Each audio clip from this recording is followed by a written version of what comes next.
Good morning, YouTube. How you doing? It's the day after Independence Day, and I'm headed to work.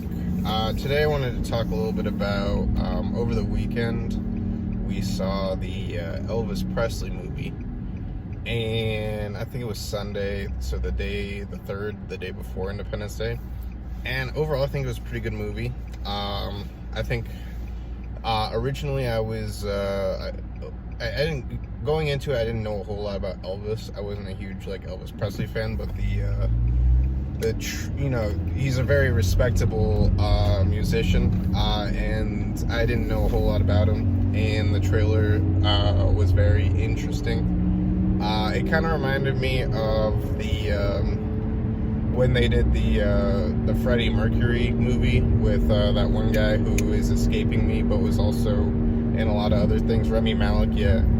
When he played Freddie Mercury, it kind of reminded me of that kind of style of movie where it was kind of like almost, I would say, like a documentary of his life, but from a completely fictional standpoint, if that makes sense. So it was interesting, and I think this is kind of like a love it or hate it feature. At first I was kind of against it, but I think halfway through the movie I kind of saw the reasoning for the decision of kind of making it like a lot of montages of his life as opposed to a singular plot narrative. So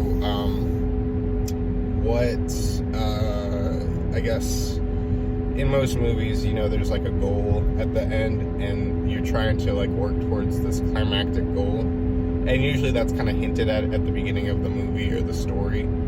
In this, it wasn't really like that. It was kind of just pretty much his life from a kid.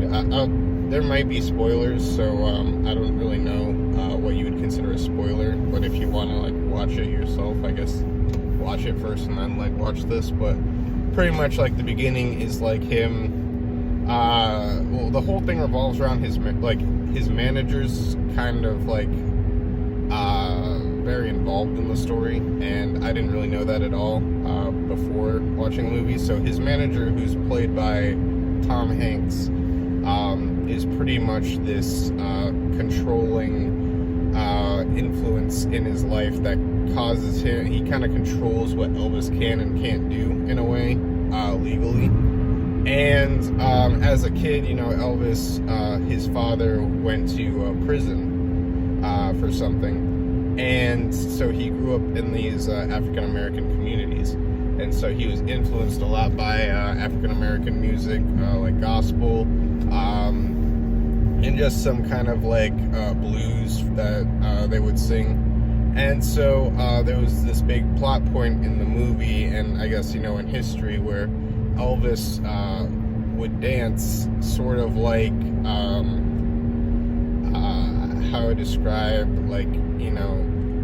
how they would in the African American churches at the time. So that he kind of had this influence, and it was very polarizing during the time. In the 60s, I think, was the main era, probably started in the 50s a bit, but during the time when segregation was happening, and how this was kind of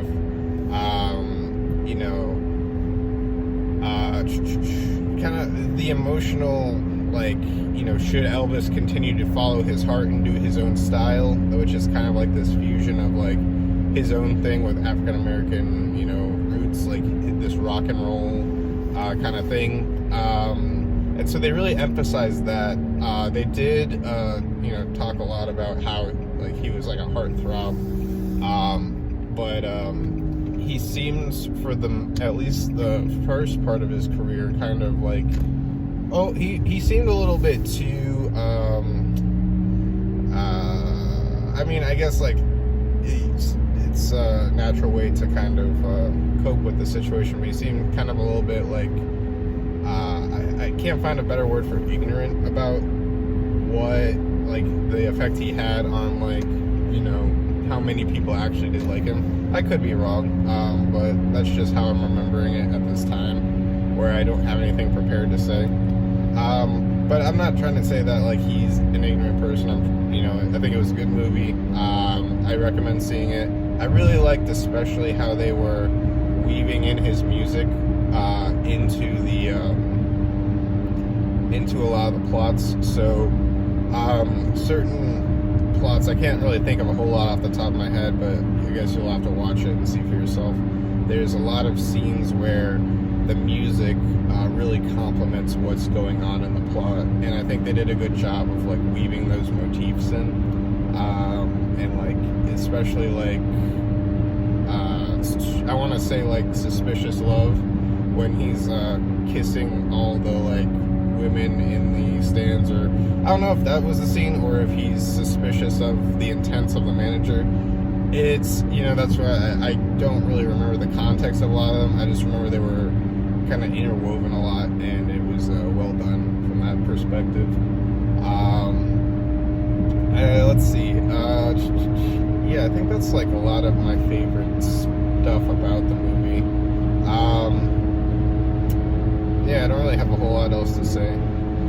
I kind of, while we're talking about movies, I'll just talk a little bit about some of my favorite movies by comparison. The only other movie thing I think I talked about was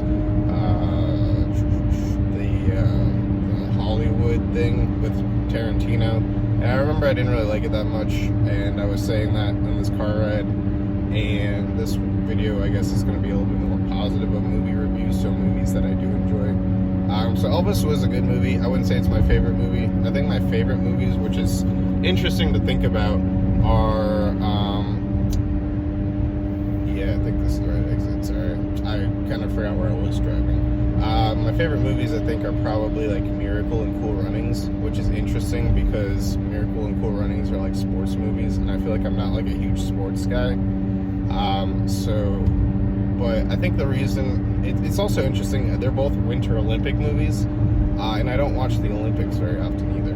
But I think like what I like about Cool Runnings and Miracle, I think I like that they're about these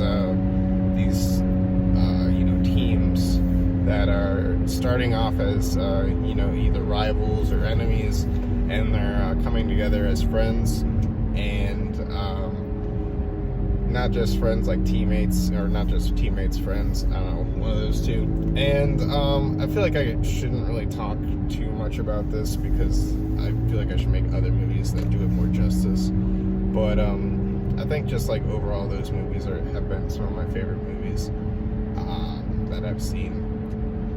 And it might just be like the nostalgia of them. But I think like one of the big features of those movies is how they do like dialogue, and how that kind of motivates the plot.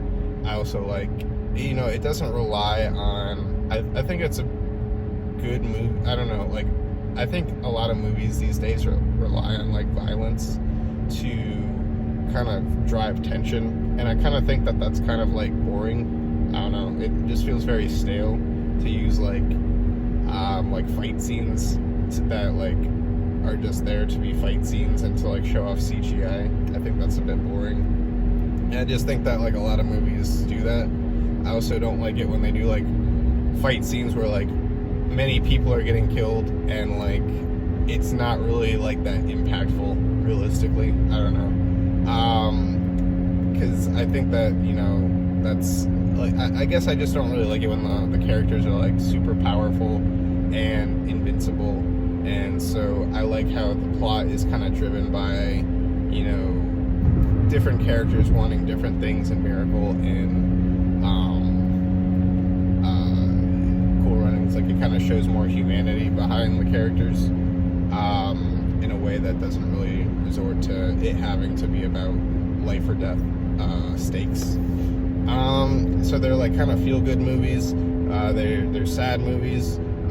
They're just a lot of different types of movies, I think, rather than just sports movies. I don't think that you need to be a fan of sports to watch them. And maybe it's just like, I don't know. I think the interesting thing that Cool Runnings does that Miracle doesn't do is that it kind of talks a bit more about like race and like kind of like being in a sport where typically there aren't a lot of people who look like you, and I think I kind of identified that as like a, you know, black hockey player. And then from the Miracle standpoint, I think that it being based on the actual true story, and the amount of work that they kind of put into that movie, like if you watch the documentaries about like the making of Miracle, coupled with me being like a hockey player, those are probably some of the main reasons why I kind of gravitate towards Miracle as opposed to like Remember the Titans or like some baseball movie. But I don't know, those are just it's just been a whole talk about movies. Yeah, hope you have a good rest of your day, and I hope that I have a good day at work. I'll see you later.